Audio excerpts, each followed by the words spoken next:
Hi friends, माझ्या नवीन व्लॉगमध्ये तुम्हा सर्वांचं स्वागत आहे. कसे आहात? मजेत ना? मजेत असायला पाहिजे.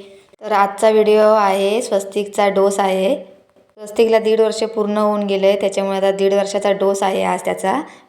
तर आम्ही आता अंगणवाडीमध्ये आलो आहे. दर महिन्याच्या दुसऱ्या गुरुवारी आमच्याकडे डोस असतात. तर बघा, ही अशी अंगणवाडी आहे. लहान मुलांना डोस चुकून चालत नाही, त्याचे परिणाम आपल्याला नंतर भोगावे लागतात.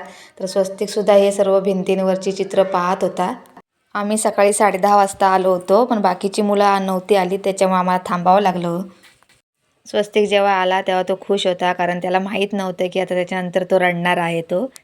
बाकीची जो सर्व मुलं होती, तर अंगणवाडी असल्यानं तिथे खेळणी होती, तर मुलं खेळण्याबरोबर खेळत होती. स्वस्तिकला ही भिंतींवरची चित्र आवडली, त्याच्यामुळे तो तेच पाहत होता. थोड्या वेळा मुलांचा आता रडण्याचा आवाज येणार.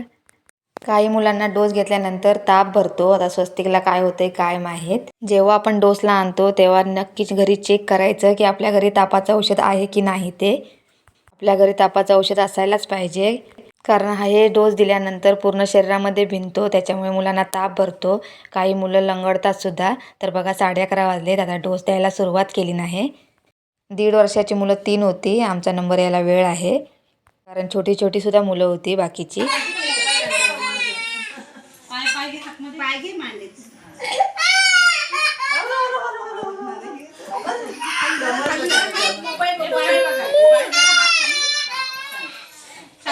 मुलांना खरंच असं डोस देताना बघवत नाही. जे इंजेक्शन दिलं जातं ते खरंच बघायला एवढी भीती वाटते की आपलं आईचं काळीज असतं. मन कठोर करून बघावंच लागतं, कारण त्यांच्या भविष्यासाठी उपयोगी आहे हे.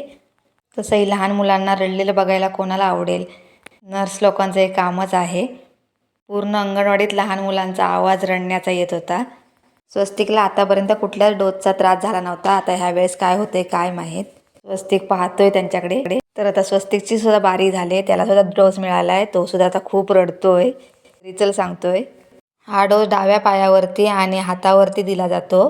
तर हाताचा काही त्रास नसतो, पण पायावरती जो डोस दिला असतो त्याचा खूप त्रास होतो मुलांना. नुकतीच 1.5 वर्षाची मुलं चालायला लागलेली असतात आणि हा डोस येतो, त्याच्यामुळे आता मुलं लंगडणार. आता आम्ही थोडा वेळ थांबलोय आणि आता घरी निघणार. स्वस्तिक घरी येऊन खूप रडला. त्यानंतर त्याला फिडिंग वगैरे केलं आणि भरवलं आणि लेप गोळीसुद्धा पायाला लावून घेतली, बर्फाने शेकवलं. आता तो शांत झोपला आहे. बर्फ शेकवताना एवढी काळजी घ्या की लिमिटमध्येच बर्फाने शेकवा, कारण मी स्पंदनच्या वेळेस खूप जास्त शेकवलेलं आणि तिला गाठ बनली होती. ती गाठ अजूनसुद्धा आहे, गेली नाही आहे, पण काही त्रास होत नाही आहे. त्याच्या भविष्यात आता काय होईल काय माहीत नाही. डॉक्टरलासुद्धा विचारून घेतलं आहे मी. तर लेप गोळी मी एवढ्यासाठी लावते की जेणेकरून गाठ बनू नये म्हणून. तर स्वस्तिक इकडे झोपला आहे आणि स्पंदनचं बघा इकडे काय चाललंय ते. कलिंगड घेऊन ती कापायला आले. कलिंगडचे पैसे आमचे वाया गेले, ते खराब निघालं. ज्याने कोणी लहान मुलांना डोस दिला असेल त्याने एवढी काळजी घ्या की पायाला थोडं मॉलिश करा. यापुढे स्वस्तिकचा आता 5 वर्षानंतर डोस येईल.